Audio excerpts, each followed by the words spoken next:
gaz bi comme ni ñu ko defee ci pétrole bi mu nekk loo xam si ne wax dëgg yàlla mbégte la ci xibaar. waaw d'abord xam nga dañuy wax lu bari ci pétrole alors que le Sénégal est beaucoup plus gazier que pétrolier. Tout à fait. Donc jamono ji gaz lu ñu war a mën a jural dafa bari dafa yaatu. li nga xam ne moo jëm ci coût énergie bi.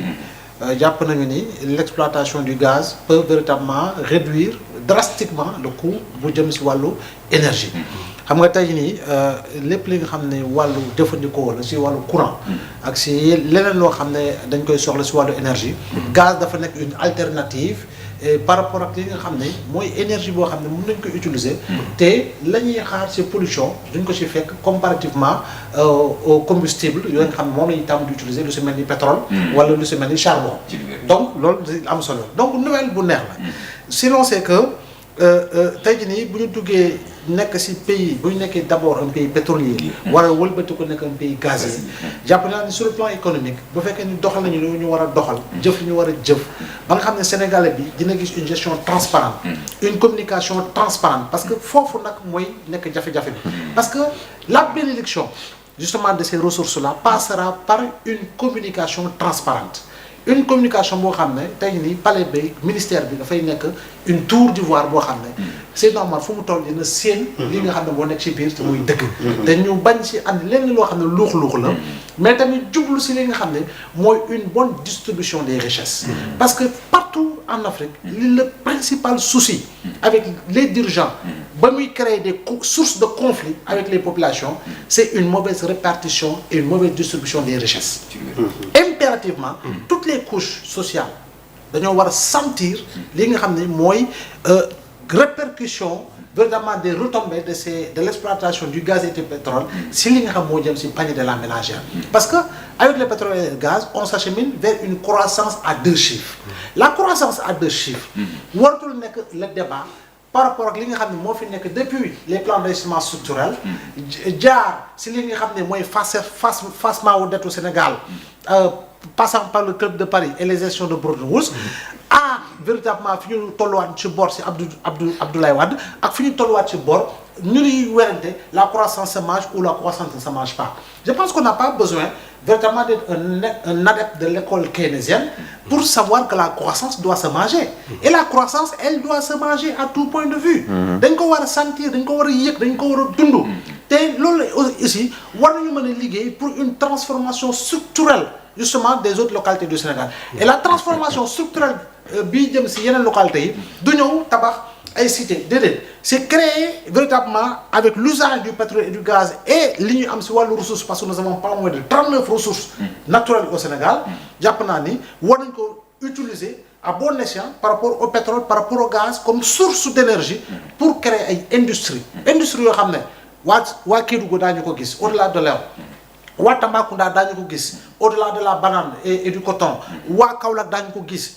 ñu dundalaat le port de Kaolack jàpp naa ni yooyu yëpp pour man c'est de gros chantiers yoo xam ne ça permettra demain liggéey am fa nit ñi sës fa toog fa te loolu mooy créer les conditions d'une urbanisation moderne et nouvelle te l'urbanisation moderne et nouvelle mooy tax su Birahim ñu affecté ko Kaolack il dira ben écoute j'ai toutes les conditions sont réunies pour que moo mën a tabax dëkk fii nga xam ne moo di les commodités voilà parce que les commodités ils sont je pense que war nañu acheminer wu sur cela par exemple jàpp ne rek oui on a Diamniadio mais Diamniadio c'est toujours Dakar il faut penser autre tey boo demee en Côte d'Ivoire il y a deux capitales il y a une capitale économique il y a une capitale administrative boo demee Nigéria il y a une capitale économique il y a une capitale administrative donc ailleurs et ailleurs c'est la même chose donc war nañu mën a tabbi ci loolu ndax am yàlla am na loo xam ne naqal nañu donc lu ñu yàlla naqal nag il faut que ñun askan wi ci wàllu boppam ñu jariñoo ci